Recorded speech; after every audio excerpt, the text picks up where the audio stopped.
¿Qué tal amigos? Bienvenidos una vez más a Café Coloquio. Con ustedes, Mauricio Aguirre y Raúl Cortés.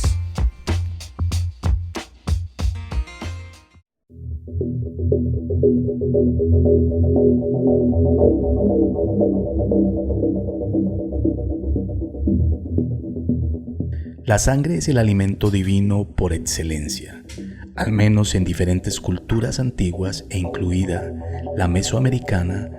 Los dioses se alimentan de la sangre que obtienen de los sacrificios que los hombres les ofrecen. El hombre ha sido creado por el sacrificio de los dioses y debe corresponder ofreciéndoles su propia sangre. ¿Qué tal, Raúl? ¿Qué tal, Mauricio? ¿Cómo estás? Muy bien, ¿qué tal tu semana? Muy bien, ¿y tu semana? Una semana muy productiva, buena. Bueno, Mauro, aprovechamos también para saludar a nuestros suscriptores y oyentes. Claro que sí, un saludo para todos ellos en cualquier rincón de este planeta. Recuerden que los saludamos desde Medellín, Antioquia, más precisamente desde Itagüí.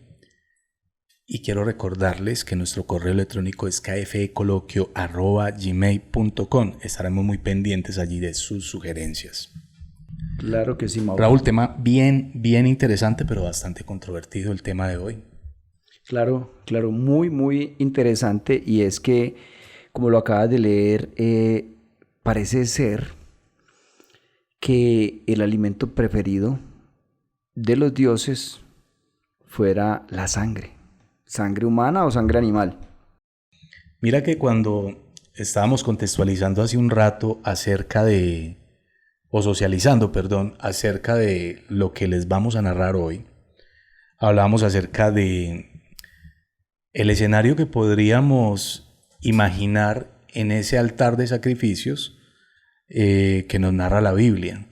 Entonces yo me imagino una escena, Raúl, bastante dantesca, grotesca, donde hay una cantidad de sangre regada y básicamente una carnicería, ¿no? No, Mauro, es que el tema no deja de ser perturbador, porque yo recuerdo que antes de pronto teníamos un concepto distinto frente a el conocimiento que teníamos de la religión judeocristiana, de los sacrificios en el Antiguo Testamento, pero es que, Mauro, el tema con la sangre como sacrificio a los dioses o a Dios es un tema bastante antiguo.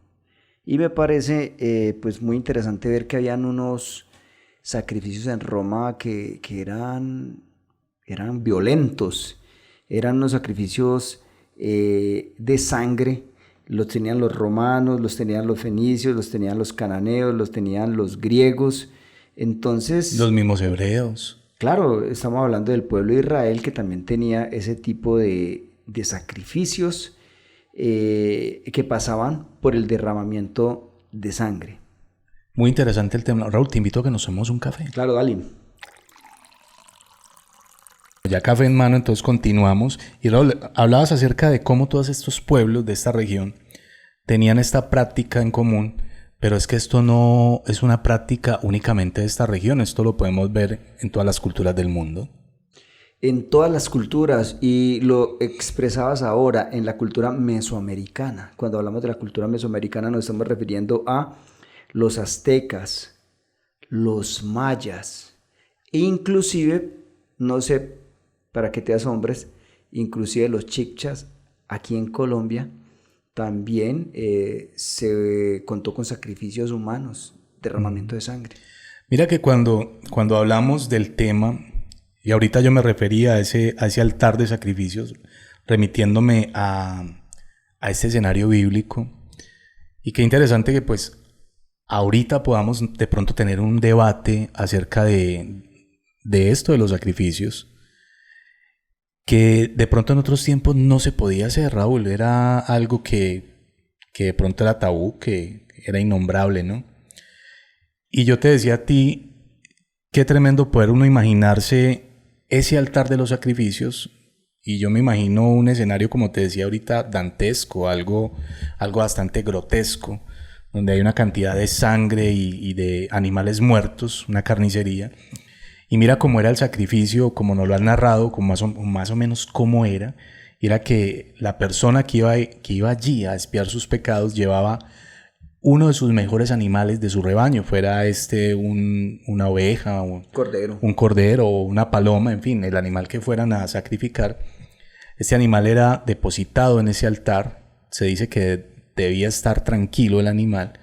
Este hombre colocaba la mano sobre la cabeza del animal, de esta manera le transmitía todos estos pecados que quería expiar, y al instante el sacerdote degollaba a este animal. En este caso había derramamiento de sangre, pero este animal sufría. Aquí no había, como lo decíamos, aquí no había ecologismo, no había animalismo. Y después de todo esto, Raúl, todo lo que era esta sangre y las vísceras, esto era quemado. Y subía ese humo como olor fragante a este Dios que exigía ese sacrificio. Entonces uno diría, pero ¿por qué un Dios solicita derramamiento de sangre, sacrificio animal, y que eso sea quemado y que aparte de eso, esto era agradable al olfato de este Dios? Bueno, a mí me parece muy interesante lo que planteas, pero para ir como dilucidando bien acerca del tema, si tú miras la sangre desde el aspecto de la biología, pues te vas a dar cuenta que la sangre es un tejido conectivo líquido, ¿cierto? Que circula por todos los capilares, por las venas y por las arterias del cuerpo de todos los seres humanos y también de todos los vertebrados. Resulta que este tejido conectivo líquido pues está compuesto por glóbulos blancos, glóbulos rojos, plaquetas, y transporta el oxígeno a todos los órganos pues de nuestro cuerpo. Básicamente este tejido conectivo líquido es básico en la vida de todo ser humano y de todo vertebrado. Entonces la sangre, que inclusive llega a decir en el Antiguo Testamento, en Deuteronomio, la sangre es vida. La sangre es vida. Luego esa vida le gustaba a este Dios como una ofrenda. Pero entonces, Mauro, miremos. Y mira que desde lo que planteas hace un momento, desde la parte biológica, pues tiene mucho sentido. Podemos escuchar enfermedades. Por ejemplo, la gente dice, no, es que me detectaron un rombo, creo que se llama esto. ¿Qué? ¿Un trombo? Un trombo, algo así. Sí. Y si eso no es detectado a tiempo, pues no llega el suficiente oxígeno a esa extremidad o a esa parte pues de ese órgano, y pues puede ser amputado o finalmente llevar a la muerte, ¿no? Entonces la sangre representa en el organismo de todo ser viviente, sobre todo pues todo ser humano y vertebrado, pues la vida, ¿no es cierto? Entonces llegamos al punto donde te comentaba ahora, los romanos tenían sacrificios de sangre, los griegos tenían sacrificios de sangre, los fenicios, las culturas mesoamericanas, como lo reiteraba ahora, los aztecas, los mayas.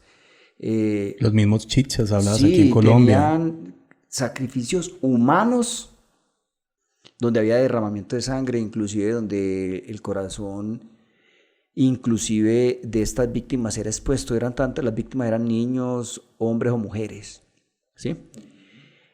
Y resulta que yendo pues al judeocristianismo, a la religión judía, hombre, aunque parezca increíble, hubo sacrificio de víctimas humanas, de personas.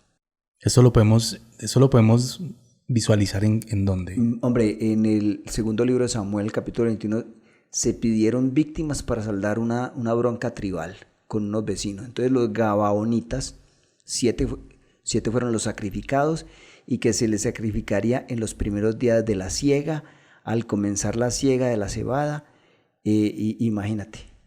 Y también está en Jueces capítulo 11 que Jefté sacrificó a su hija como pago por su victoria sobre los amoritas. Él mismo le dice a Dios que si le daba la victoria sobre esto, sacrificaría a la primera persona que lo saliera a recibir, y resulta que fue la hija la que lo salió a recibir y la sacrificó. Ahora también está por allá en el Génesis el intento pues de sacrificio de de Isaac. De Isaac, el hijo de Abraham. Y mira que aunque no llegó pues al hecho. No se llevó a cabo, pero de todas maneras fue solicitado. Sí. Entonces uno dice, bueno, uno puede hacer aquí un análisis que nos es permitido ahorita, y esto lo hacemos con mucho respeto, pero entonces yo pensaría, Raúl, bueno, ¿por qué un Dios que es planteado como omnipotente, omnipresente, creador de todo y que tiene pues toda la sabiduría, no puede dilucidar la fe y el amor que tiene Abraham sin necesidad de solicitarle eso? Lo que pasa es que, Mauro, vea, cuando tú hablas de alguna manera humanizan mucho ese Dios también. Sí, porque es que estamos hablando de un Dios en un estadio primitivo.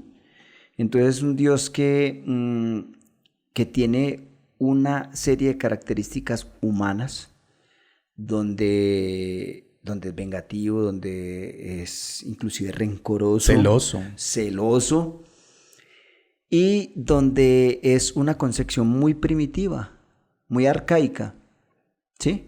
De un Dios que demanda prácticamente aspectos muy humanos. Y hay dos cosas muy interesantes que se me ocurren en este momento, Raúl, y es que también cuando hablamos del Éxodo, también aquí hay un sacrificio tremendo. De los primogénitos. De los primogénitos. ¿Cómo llega un ser que a mi parecer es siniestro? El ángel de la muerte. Que es el ángel de la muerte, donde son advertidos los israelitas que marquen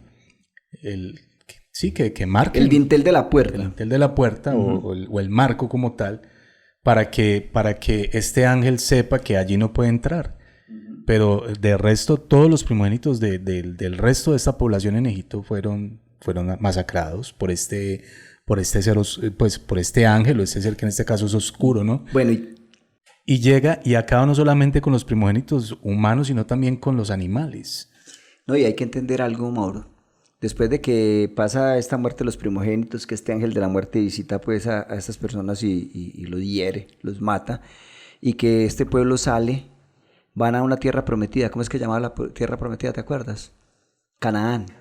Bueno, resulta que en Canaán las tribus que vivían allí realizaban sacrificios también de niños, ¿sí? Y resulta que allí llega este pueblo. Al parecer era Baal, el dios al que le... Habían varios dioses, que es otra cosa que me parece interesante, que, por ejemplo, la Biblia no niega la existencia de esos dioses. No, de hecho la acepta, pero sí exige que hay que creer en el Dios de ellos. Entonces se habla de un Dios nacional, ¿no es cierto? Entonces hay varios dioses que ellos dicen no deben de adorar a esos dioses, sino que debe ser Yahvé, ¿sí? Entonces resulta que la religión hebrea es un desprendimiento de la religión cananea, tiene que ver mucho con la religión cananea, y la religión cananea tenía a un dios llamado El Elión, que quería ser el Altísimo, como su dios supremo. El Elión dividió a los hombres en grupos, entregándole cada grupo a uno de sus hijos. A Yahvé le tocó el pueblo hebreo. Esto se encuentra en Deuteronomio, el capítulo 32, ¿cierto? Donde le dice que de acuerdo a los tiempos antiguos, considera los años de muchas generaciones, pregunta a tu padre y él te declarará a tus ancianos y ellos te dirán. Cuando el Altísimo hizo heredar a las naciones, cuando hizo dividir a los hijos de los hombres, estableció los límites de los pueblos según el número de los hijos de Israel. Entonces dice, porque la porción de Yahvé o Jehová es su pueblo, Jacob la heredad que le tocó. Resulta que... O sea que el Elión era el papá. Pero es que si no sale de la mitología, lo que aquí cuenta es una práctica normal en el Oriente Próximo, que es la aparición del enoteísmo. ¿Qué quiere decir eso? De los dioses nacionales, ¿no es cierto? Y el enoteísmo es una fase intermedia entre el politeísmo, muchos dioses, y monoteísmo, un solo dios. Entonces se podría resumir en, hay muchos dioses, nosotros adoramos principalmente a este. Entonces, la Confederación Hebrea adopta a Yahvé como su dios nacional, ¿cierto? Y los otros pueblos, pues, adoptan sus dioses también. Pero aquí hay una mezcla bien interesante, porque el Elión, que es el Altísimo, era de una tribu cananea. Y se une como con Yahvé o Jehová. Y mira, pues, que ahí están hablando ya del Altísimo, de Yahvé. Pero realmente hay una mezcla muy, muy interesante en esta fusión del pueblo de Israel Con el pueblo cananeo. Eran con varios pueblos cananeos. Entonces ahí vemos pues esa mezcla. Y estos dioses demandaban sangre también. Inclusive sacrificios humanos. Pero mira qué interesante, porque es que aquí nosotros logramos evidenciar, Raúl, una doble moral de cómo los sacrificios a otros dioses eran malos, pero el sacrificio en este caso Yahvé o Jehová, eran buenos, eran aceptados. Claro, ¿no? Y mira que la Biblia no esconde esto. O sea, en esa fase que llamamos enoteísta, implica que otros dioses también eran venerados, pero en menor medida. Esto se ve, por ejemplo, en la Biblia. O sea, cada vez que un profeta advierte que las calamidades que aquejan a los hebreos se deben porque adoran a otros dioses en lugar de a Yahvé. Estamos leyendo la crítica del yahveísmo más puro hacia la laxitud enoteísta, ¿no es cierto? Entonces, vemos que el mismo pueblo de Israel llegó a adorar y adoraba a veces a otros dioses.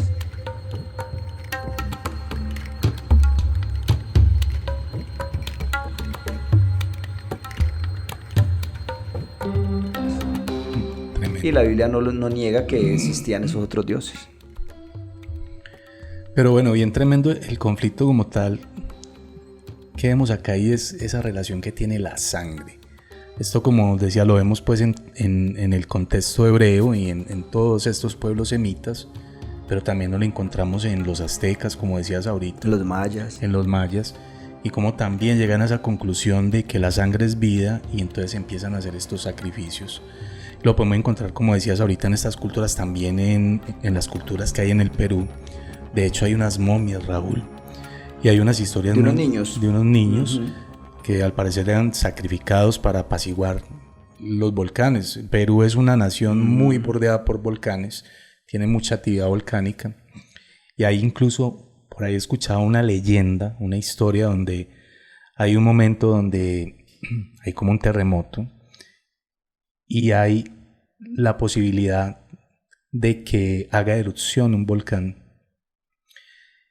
Y hay dos historias en este lugar que hablan acerca de un dios local que era algo así como ¿cómo te explico? Ajá. A ver, en una de estas explicaciones aparece la Virgen, y en otra de estas explicaciones aparece un dios local. Este dice: lo que pasa es que ustedes están adorando a este dios que viene por allá, a la Virgen, sí. y pues eso no le gustó aquí a los de acá. Entonces salgan, porque todos están reunidos en una iglesia, salgan de la iglesia y váyanse para el volcán y pídanle perdón a este dios. Pero también hay un relato donde es lo contrario, que es la Virgen la que dice es que ustedes están adorando a esos dioses locales que no tienen nada que ver con el verdadero Dios, y por eso van a ser castigados. Al parecer, según dice pues la leyenda, esta gente sale de la iglesia, se van al volcán, y mucha de esta gente se lanza al volcán en sacrificio para apaciguar pues como la ira de los dioses. Eso es una cosa bien interesante, una leyenda peruana que hay por ahí, de tantas leyendas que hay interesantes. Sí, pero siempre podemos ver como la constante de los dioses exigiendo sangre, pidiendo sangre, demandando sangre. Lo leías al inicio, el alimento de los dioses. Me parece como tan interesante que de esos dioses griegos, que el alimento era el néctar y la ambrosía, se pase a la sangre. Tremendo, ¿no? ¿No es cierto? Porque tiene alguna relación. Inclusive los griegos decían que el néctar o la ambrosía tenía un compuesto que está en la sangre. Pero bueno, la cuestión aquí es que esto pertenece a una etapa muy arcaica de la humanidad. Y muy violenta. Muy violenta, que yo creo que como una sociedad avanzada, que deberíamos de serlo, por lo menos no en la parte tecnológica, sino en el nivel de conciencia, debemos ver esto como tal vez como un legado histórico, como un estadio por donde pasó el hombre y que así pensaba que satisfacía a estos dioses. Entonces, para sintetizar pues lo que hemos venido hablando, se realizaban sacrificios humanos inclusive en el cercano oriente, aunque no en una escala masiva, pero sí se realizaron. Esto implica, Mauro, entre otras cosas, que no sea fácil encontrar esas evidencias allá en el lejano oriente, pero arqueológicamente En el caso de los aztecas y mayas sí se han encontrado evidencias de estos sacrificios humanos y que estaban pues también movidos por el derramamiento de la sangre. También podemos sintetizar que casi con seguridad hubo una época en la que se realizaron sacrificios humanos a Yahvé. Puede sonar esto terrible, Sí. no sé, a Jehová o Yahvé. Muchos de pronto no estarán de acuerdo y pues tienen todo el derecho a no estar de acuerdo, pero hubo un tiempo en que hubo sacrificios humanos. ¿Qué pasó? ¿Y están reportados? No, sí, y que a medida que la religión yavista o yaveísta se va consolidando como monolátrica o monoteísta, estos sacrificios humanos van quedando en desuso y van siendo reemplazados por los sacrificios a animales, como tú decías ahora, probablemente como un signo de distinción con respecto a otros pueblos que continúan realizando los sacrificios humanos. Entonces tenemos que ser diferentes y empezaron a sacrificar el cordero, el chivo, la paloma, la torcaza y el animal como tal, pero seguía existiendo esa misma constante que era derramamiento de sangre, porque ahí estaba la vida y estos dioses se alimentaban de vida. Mira que es muy interesante cuando empezamos a desglosar porque mira, hablamos de que antes no existía el pecado. Entonces se manifiesta la ley. La ley le da vida al pecado. La paga del pecado es la muerte. Es la muerte. Y la muerte requiere derramamiento de sangre. ¿Y sin derramamiento de sangre? No hay perdón. Ajá. ¿Cierto? No hay expiación como tal. Ajá. Por eso hablamos también la venida de Cristo como del Cordero inmolado, que sacrificó hasta su última gota de sangre. Es un relato bien tremendo. Y volvemos al tema. Cuando hablamos de Dios, que nos referimos a que es amor, que es compasión. Entonces que Dios, es luz. Que es luz, que es vida. Entonces este Dios, ¿por qué exige muerte? Es lo que yo te digo, Mauricio. ¿Y por qué se narra y lo aceptamos como tan libremente, sin hacer este análisis que estamos haciendo ahorita, de que entonces esto, de que haya ese derramamiento de sangre, estos sacrificios? Por eso te decía yo que esa escena debió haber sido muy grotesca.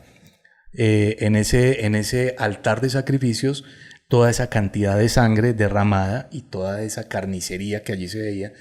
Como te decía, finalmente esto lo montaban en una hoguera y esto subía como olor fragante. Este Dios que es amor, que es bondad, que es luz, que es vida, se complace con este olor que emana de la quema de todo esto. Sí, pero es lo que yo te decía ahora, y es que hay que entender que tanto tú como los oyentes, como yo también, nacimos condicionados en una familia, en una cultura, en una sociedad donde se nos metió en esos moldes religiosos o de creencias, y finalmente nosotros hemos respondido por mucho tiempo a eso. Eso fue lo que nos enseñaron y es muy complicado vos salirte de ahí y pensar diferente, porque estás ese condicionamiento y está esa manera como tú creciste frente a estas creencias. Pero hoy en día somos llamados a tener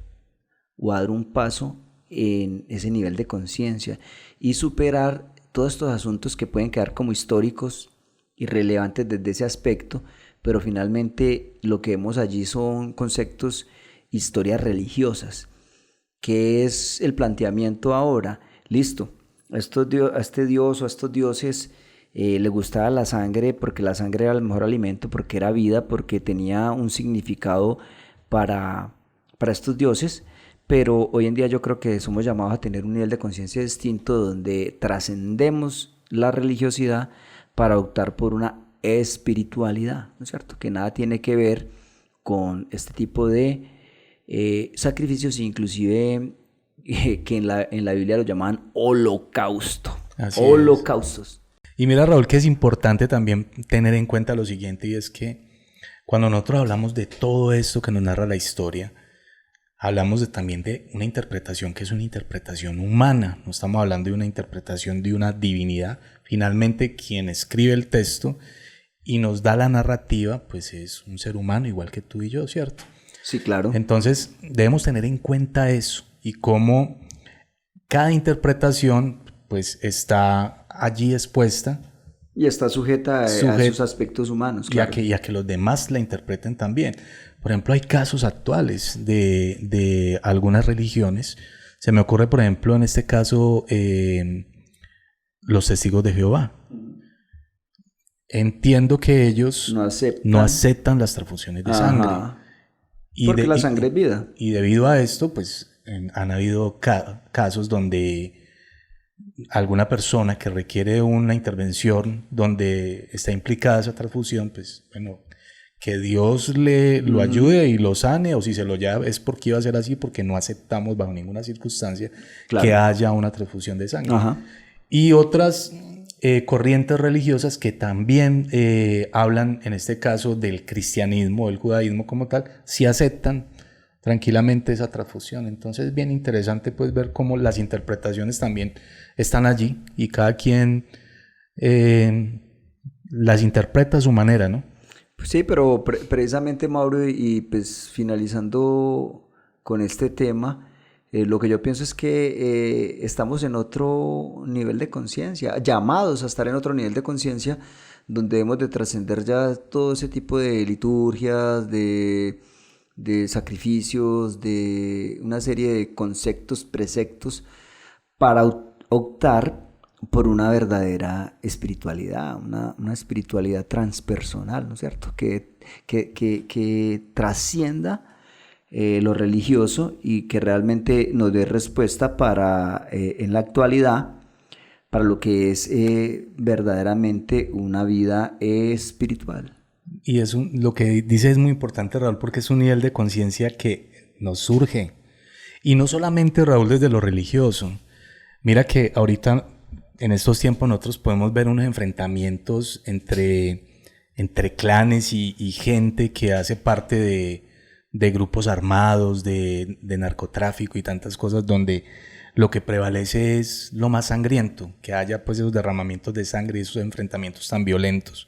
Y lo que debe pasar, Raúl, finalmente es que la gente sí tome ese nivel de conciencia y que vean lo valioso que es la vida, lo valioso que es esa sangre y que no debe ser, al contrario de ser derramada, lo que debe procurarse es que no sea derramada. Ser conservada como tal.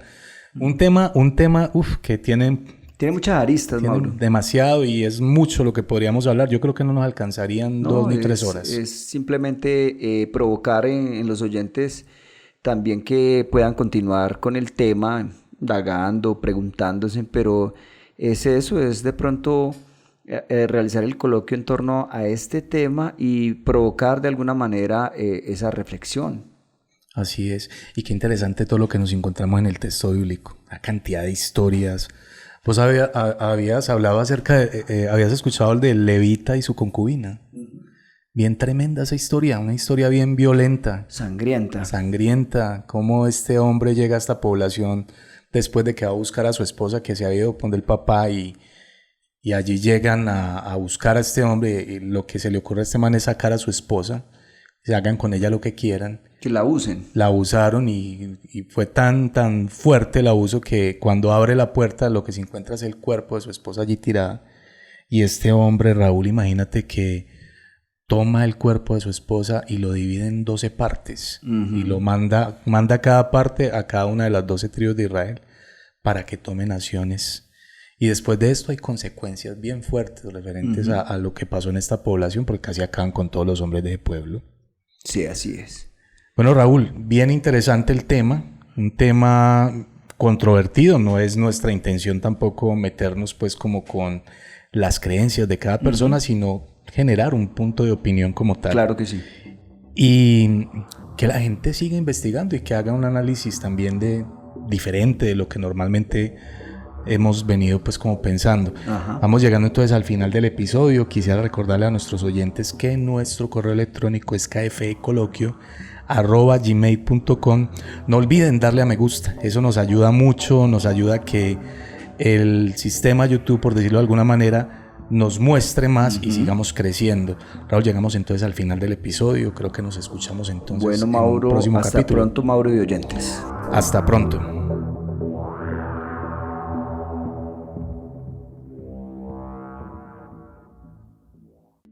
Acabas de escuchar Café Coloquio Podcast. No olvides suscribirte en nuestras redes sociales. Nos puedes encontrar en Facebook como KFE Coloquio Podcast y en Instagram igualmente como KFE Coloquio Podcast. No olvides buscarnos también en YouTube y recuerda que estamos en las principales plataformas de streaming. Hasta un próximo episodio.